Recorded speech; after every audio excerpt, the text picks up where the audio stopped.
Hai hai hai, ketemu lagi. Kita lanjutkan lagi ya, part kedua dari chapter 5 membahas masalah kegagalan ini.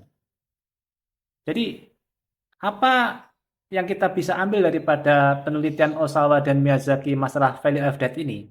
Pelajaran apa yang kita bisa dapatkan di sini?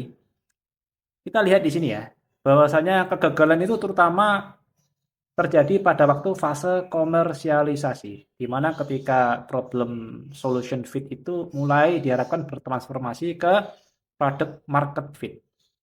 Di sini kita bisa mengambil pelajaran bahwasanya inovasi yang benar agar bisa escape, lepaskan diri daripada value of debt ini, haruslah yang berorientasi kepada customer, berorientasi kepada manusia selain kita. Orang yang hendak kita servis dengan produk dan jasa inovasi kita. Kenapa? Karena kebanyakan inovator, itu kadang-kadang itu dia itu punya idealisme yang tinggi. Dia itu mikirnya itu hanya apa yang ada di dalam kepalanya. Dia nggak ngelihat gimana reaksi market, gimana tanggapan orang.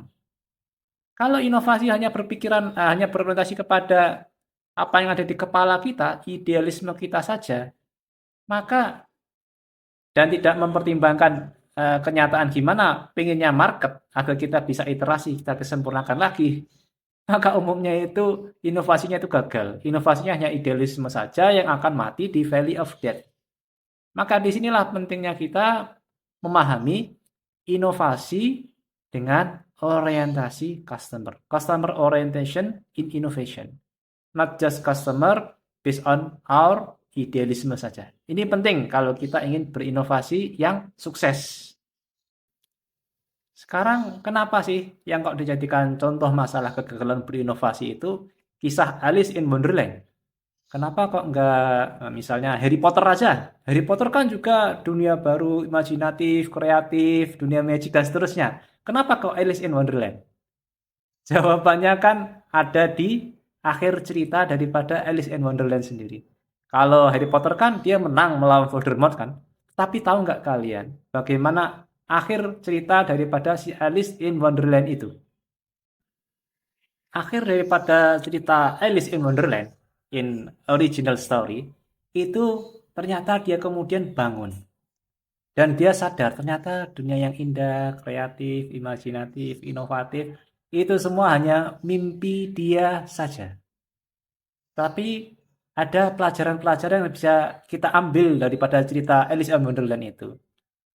Bahwasanya dengan berdasarkan mimpinya itu, dia itu terinspirasi untuk mengeluarkan potensi kreativitasnya, imajinasinya, dan inovasinya. Dan kemudian dia mengajarkan untuk kita agar melihat dunia dari point of view kacamata yang berbeda. Kacamata keajaiban, kacamata imajinasi, kreativitas sebagaimana yang ada di Alice in Wonderland.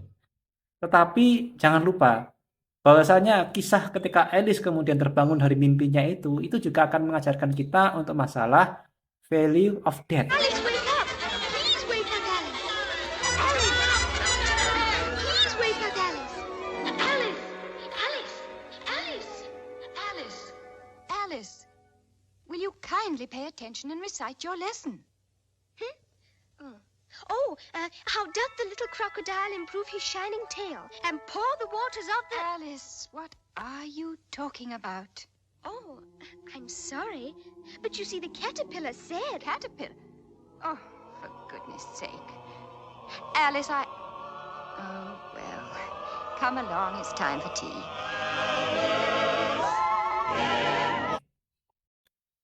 Jadi, tapi di sini saya juga ada versi remake-nya ini. Saya takut mungkin yang Gen Z itu nggak tahu apa sih Alice in Wonderland ini. Saya coba ganti deh versi Wibu, versi Isekai.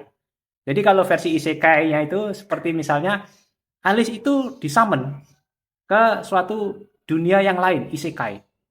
Dia itu mendapatkan kemampuan yang banyak, didapatkan blessed, kemampuan skill ini, skill 2, skill 1, ulti dan seterusnya. Dan kemudian dia diharapkan karena dia disummon ke isekai, ke dunia yang lain daripada dia, dia mendapatkan tugas sebagai hero untuk membunuh Demon Lord.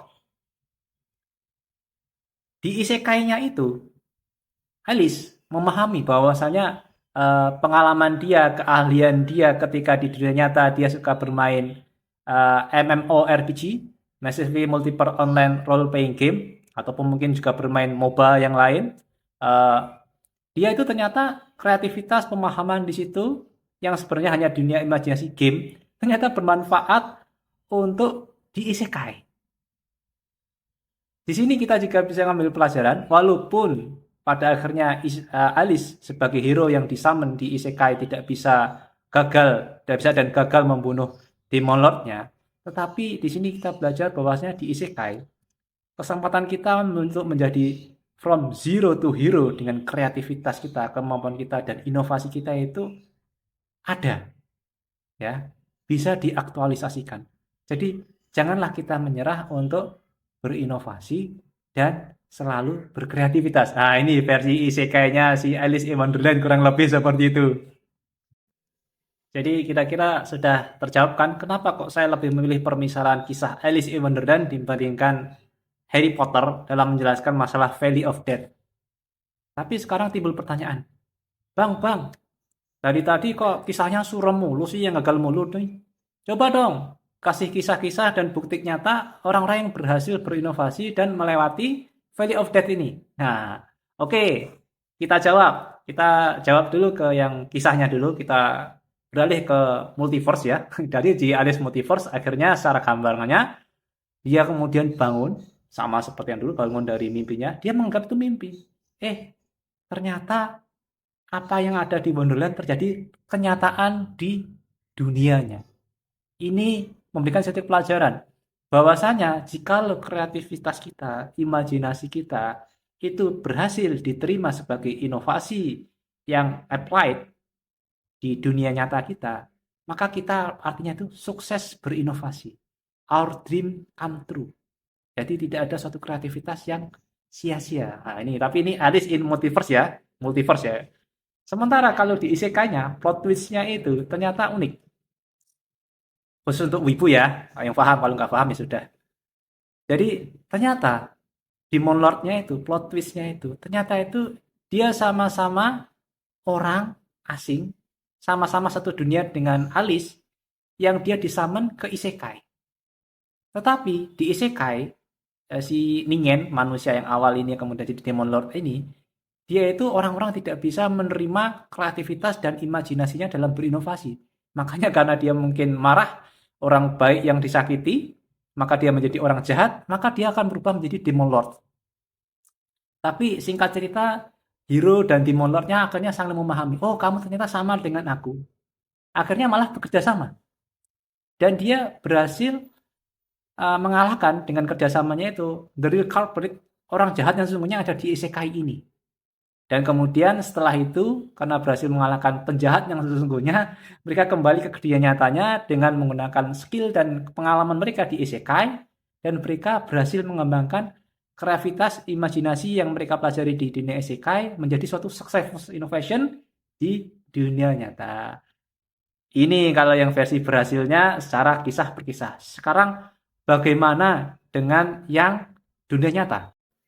Keberhasilan inovasi yang melalui Valley of Death ini di dunia nyata, contoh yang paling bagus itu adalah apa yang dialami oleh Elon Musk dengan Tesla-nya ini. Jadi kelihatan kan ini Valley of Death di revenue 0, di bawah 0, minus. Tapi kayaknya waktunya nggak cukup. Kita lanjutkan ya di part ketiga.